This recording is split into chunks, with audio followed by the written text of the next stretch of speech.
हमारे सब्सक्राइबर विक्की ने हमें ये पूरी कहानी भेजी है। उनका कहना है कि पुणे से गोवा जाते वक्त उन्होंने एक शॉर्टकट लिया था। उस शॉर्टकट की वजह से उनके साथ कुछ ऐसा हादसा होता है कि उन्हें ये पूरी ज़िंदगी याद रहेगा। उस हादसे के बाद उन्होंने सिर्फ अपनी गाड़ी ही नहीं बेची, लेकिन कई महीनों तक उन्होंने रात को अकेले ड्राइव करना भी छोड़ दिया था। विक्की लिखते हुए कहते हैं कि मैं और मेरे 4 दोस्त जब भी हमें ऑफिस से लंबी छुट्टी मिलती, हम गोवा के लिए निकल जाते हैं। पुणे से गोवा हम इतनी बार ट्रैवल कर चुके थे कि बिना मैप देखे ही हम पुणे से गोवा चले जाते हैं। उस रात भी सब कुछ नॉर्मल था। हम अपनी बनेलो कार में पुणे से गोवा के लिए निकले थे। गाड़ी में गाने चल रहे थे, कोई रील्स बना रहा था और मैं मस्त ड्राइव कर रहा था। अगर आपको ऐसी हॉरर, थ्रिलर और मिस्ट्री वीडियो देखना पसंद हो तो हमारे चैनल को सब्सक्राइब कर लीजिए। अगर आपको ये वीडियो पसंद आए तो इसे लाइक करना ना भूलें और अपने विचार नीचे कमेंट में जरूर लिखें। उससे हमें मोटिवेशन मिलती है नई वीडियो बनाने के लिए। तो चलिए वीडियो में आगे बढ़ते हैं। लगभग 2 घंटे बाद हम महाराष्ट्र बॉर्डर के पास पहुंचते हैं। वहाँ पर एक चाय की टपरी होती है। 2 घंटे कंटिन्यूस ड्राइव करने के बाद सबने सोचा कि वहाँ फ्रेश हो जाते हैं, चाय पी लेते हैं एक कप, फिर आगे बढ़ते हैं। मेरे सारे दोस्त चाय पी रहे होते हैं और मुझे बहुत ज़ोर से टॉयलेट लगी थी, तो मैं उनसे थोड़ा दूर रोड के उस पार एक बरगद का पेड़ था, उसके नीचे टॉयलेट करने चले गया। तब मेरे दोस्त ने हंसी मजाक में कहा कि भाई ज़्यादा दूर मत जाना, कहीं भूत लेकर साथ में मत आ जाना। सब जोर जोर से हंस पड़े और मैंने भी हंसते हुए कहा अगर भूत मेरे पीछे पड़ा तो उसे भी गोवा घुमा लाएंगे। लेकिन मुझे नहीं पता था कि ये सारा मजाक और मेरा जो टॉयलेट करने का जो जगह थी वो मुझे इतनी भारी पड़ने वाली थी कि मुझे छट्टी का दूध याद दिलाने वाली थी। कुछ मजाक और कुछ चीज़ें जगह देख कर करनी चाहिए। मैं वापस आता हूँ और सब गाड़ी में बैठ जाते हैं और हम गोवा के लिए निकल पड़ते हैं। लगभग आधा घंटा हुआ होता है और हाईवे पर कंस्ट्रक्शन का काम चल रहा होता है और जो सर्विस रोड होता है वहाँ पर बहुत ज़्यादा ट्रैफिक जाम हो रही थी और ट्रैफिक एकदम स्लो हो चुका था। तभी मेरे एक दोस्त ने गूगल मैप निकाला और गूगल मैप में एक शॉर्टकट दिखा रहा था और उसने विक्की को बोला कि भाई ये शॉर्टकट दिखा रहा है जो आगे जाके यही हाईवे पर मिलने वाला है। और उन्होंने ज़्यादा सोचा नहीं, उनको अपने ड्राइविंग पर भरोसा था, तो उन लोग ने ज़्यादा सोचे बिना उस कच्चे रास्ते पर अपनी गाड़ी घुमा ली। शुरुआत में कुछ किलोमीटर तक सब कुछ ठीक था, लेकिन धीरे धीरे सड़क और भी सुनसान होती चली गई क्योंकि वो पूरा गांव का एरिया था। वहाँ पर कोई ज़्यादा जाता नहीं था। इक्का दुक्का 2-3 मिनट में 1-2 गाड़ी दिखती थी और हमारी कार के हेडलाइट में सिर्फ वो रोड और घना जंगल दिख रहा था। तभी मेरे एक दोस्त ने कहा कि तुम सबको नहीं लगता कि ये रोड ज़्यादा ही सुनसान है? तभी विक्की ने कहा कि भाई ये हाईवे नहीं है, ये एक लोकल रोड है जो कि गांव और जंगल से जा रहा है। यहाँ पर तुम्हें ज़्यादा गाड़ी नहीं दिखेगी और समय भी देखो तुम, रात का समय हो रहा है, इसलिए यहाँ पर तुम्हें ज़्यादा गाड़ी नहीं दिखेगी तो भी इक्का दुक्का ट्रक जाता हो तुम्हें दिखेगा। तभी मैंने मुस्कुराते हुए कहा कि भाई गूगल मैप गलत थोड़ी होगा, 10-15 मिनट में हाईवे आ जाएगा। विक्की लिखते हुए कहता है कि भाई उस रात गलत गूगल मैप नहीं था, गलती हमारी थी। लगभग हमें उस हाईवे पर 15 मिनट हो चुकी थी ड्राइव करते करते और बारिश भी पहले से ज़्यादा तेज हो चुकी थी और कार के हेडलाइट के अलावा दूर दूर तक कोई रोशनी नहीं दिखाई दे रही थी। ना कोई घर, ना कोई दुकान, ना कोई दूसरी गाड़ी। जो पहले 2-3 मिनट में 1-2 गाड़ी दिख भी रही थी, पिछले 5 मिनट से हमें एक भी गाड़ी नहीं दिख रही थी उस कच्चे रास्ते पर। अब गाड़ी में भी खामोशी छा चुकी थी कि मेरे दोस्त ने कहा कि गूगल मैप लगातार कह रहा है कि 200 मीटर बाद दाएं मुड़ना है, लेकिन हम 15 मिनट से इस हाईवे पर चल रहे हैं, लेकिन कोई दाएं मुड़ने का रास्ता आ ही नहीं रहा है। तब विक्की ने कहा कि भाई लगभग नेटवर्क का प्रॉब्लम होगा, इसलिए गूगल मैप बार बार ये बात रिपीट कर रहा होगा। तब हमने उस बात पर इतना ध्यान नहीं दिया। तभी पूरी कार जोर से उछलती है। उनकी कार एक गहरे गड्ढे से टकरा जाती है। सभी अपने सीटों से जोर से उछल पड़ते हैं।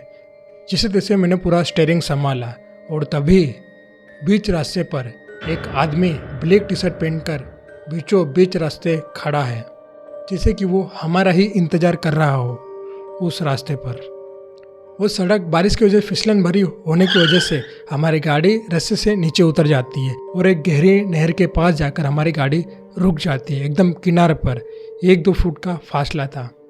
अगर 1-2 फीट उधर या इधर होता तो हम में से कोई नहीं बचता।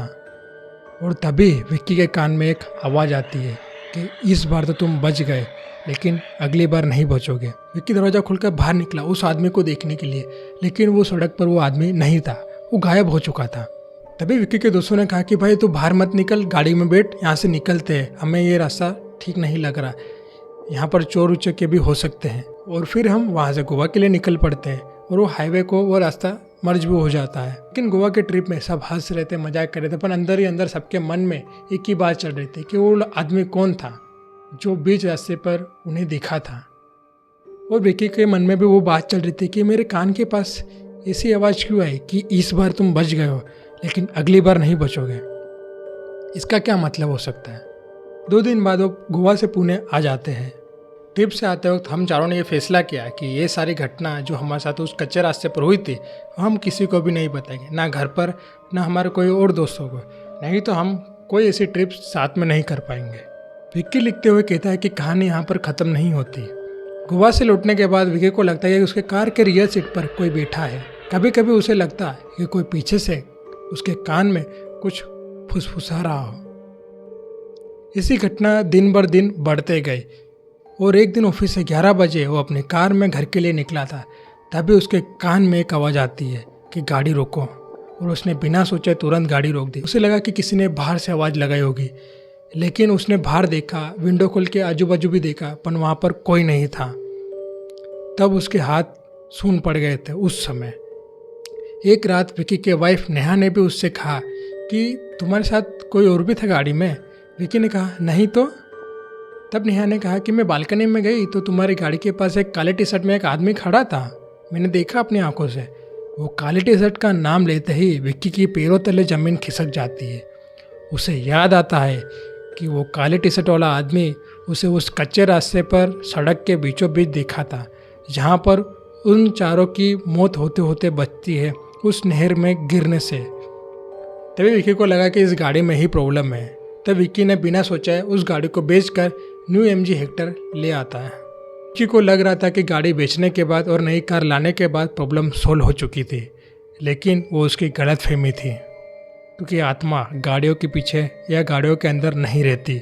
वो आत्मा आदमी या किसी इंसान के ऊपर हावी होती है, ना कि गाड़ियों के ऊपर। वो विक्की को नहीं पता था।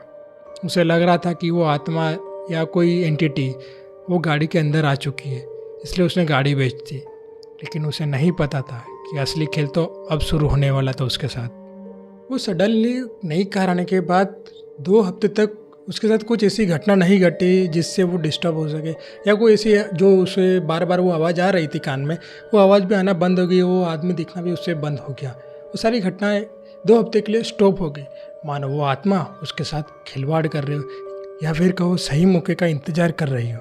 करीब 2 हफ्ते बाद मैं और मेरी पत्नी नेहा और ब्रूनो, जो कि हमारा एक पालतू डॉग था, हम तीनों लॉन्ग ड्राइव के लिए निकले थे। बारिश का मस्त मौसम था और पुणे के पास एक अच्छा वाटरफॉल था, वहाँ पर हम गए। पूरे दिन मस्त मस्ती मजाक करा। ब्रूनो पानी में खेल रहा था। हमने बहुत सारी फ़ोटो खींची, बहुत सारी वीडियोस बनाई, और लगभग शाम के 7 बजे हम घर के लिए वापस निकल रहे थे। और घर के जाने के लिए हमें गाँव का एक कच्चा रास्ता था, वहाँ से जाना था। लगभग 10 किलोमीटर का वो रास्ता था। लगभग 10 मिनट हो चुके थे हमें उस कच्चे रास्ते पर, और तभी पीछे से ब्रूनो, जो हमारा डॉग था, वो अचानक घुराने लगता है। वो अजीब तरीके से घुर्रा रहा था, मानो कि जैसे कि मेरी फ्रंट सीट पर कोई बैठा हो, और वो फ्रंट सीट पर ही देखकर घुर्रा रहा था। नेहा और विक्की को पहले लगा कि इसे भूख लगी होगी इसलिए घुर्रा रहा, लेकिन उसे खाना भी दिया, उसके सामने खाना भी रखा, लेकिन वो खाने को छोड़कर मेरी फ्रंट सीट पर ही देखकर लगातार घुर्रा रहा था, मानो वो फ्रंट सीट पर कोई बैठा हो। विक्की लिखते हुए कहता है कि हमने बहुत बार सुना है कि डॉग को 6 सेंस होती है, उन्हें आत्मा या एंटिटी देखती होगी। हमारा डॉग ब्रूनो की वजह से मुझे उस टाइम पता चल गया था कि हमारी कार में कोई एंटिटी या कोई आत्मा है जो कि फ्रंट सीट पर ही बैठी है। उस समय विक्की ने नेहा को ये बात नहीं बताई कि उसे पता चल चुका था कि उसके बगल में कोई एंटिटी बैठी है, ताकि नेहा डर ना जाए। और गाड़ी धीरे धीरे स्लो हो जाती है, जैसे कि गाड़ी मेरे कंट्रोल में ही ना हो। वो तभी मैंने बगल वाली सीट पर देखा तो एक आदमी, वही ब्लैक टी शर्ट वाला आदमी, मेरी कार के बगल की सीट में बैठा था, और वो लगातार मुझे घुरे जा रहा था, और मेरे हाथ पैर और मेरा दिमाग, ना मेरी ज़बान, कुछ भी नहीं काम कर रहा था। और तभी सामने से एक ट्रक आ रहा होता है, और गाड़ी अचानक स्पीड पकड़ लेती है और ट्रक के सामने सीधे ही जाने लगती है। तभी नेहा जोर से चिल्लाती है कि विक्की तुम क्या कर रहे हो ये। तभी विक्की बोलता है कि गाड़ी मेरे कंट्रोल में नहीं है। तब विक्की ने भगवान का नाम लेते हुए जोर से स्टीयरिंग घुमाया और ब्रेक लगाया, और साइड में गाड़ी खड़ी कर दी। और विक्की ने बाजू में देखा तो वो आत्मा भी गायब हो चुकी थी। विक्की ने ये आत्मा वाली बात नेहा को नहीं बताई उस समय, और फिर वो घर चले जाते हैं और घर पहुंचने के बाद अपनी मॉम से ये सारी बात डिस्कस करते हैं। तब उसकी मम्मी ने एक विद्वान पंडित से मिलने की उनको सलाह दी। तुम जाओ, अपने आसपास कोई विद्वान पंडित हो उसके पास जाओ और ये सारी घटना तुम बताओ उसे, वो तुम्हें अच्छा सा उपाय देंगे। अपनी मम्मी की बात मानते हुए विक्की ने शहर के एक अच्छे पंडित से मुलाकात की और वहाँ जाकर ये सारी घटना बताई जो उनके साथ घट रही थी। अपने पुणे से गोवा जाते वक्त ये आदमी उन्हें वो रास्ते पर दिखा था और उनकी जान जाते जाते बची, और वो आवाज़, वो कार के साथ उनका एक्सीडेंट और वो ट्रक वाली बात, वो सारी बात A to Z जो जितनी भी घटना अभी तक उनके साथ घटी वो सारी बात पंडित जी को बताई। पंडित जी ने अपनी आंखें बंद करी और 5 मिनट बाद अपनी आंखें खोलते हैं और कहते हैं कि तुमने एक बरगद के पेड़ के पास टॉयलेट करी थी, उसकी वजह से वो एंटिटी तुम्हारे पीछे पड़ गई है, क्योंकि तुमने उसके घर को गंदा करा, इसलिए अब वो तुम्हारे जान के पीछे पड़ी है। विक्की ने कहा कि पंडित जी इसका कोई उपाय नहीं है। पंडित जी ने कहा कि है, इसका एक उपाय है, लेकिन इसके लिए हमें पूरा तुम्हारा घर की शुद्धिकरण करनी पड़ेगी। फिर पंडित जी ने जैसे कहा वैसे पूरी घर की शुद्धिकरण हुई और फिर उनकी लाइफ नॉर्मल होती है और फिर उन्हें ये आत्मा दिखनी बंद हो जाती है। अगर आपने ये वीडियो एंड तक देखी है तो जाहिर है आपको वीडियो पसंद आई हो तो इस चैनल को सब्सक्राइब कर लीजिए और अपने विचार कमेंट में लिखना ना भूलें। मिलते हैं किसी नेक्स्ट वीडियो में, तब तक के लिए जय हिंद।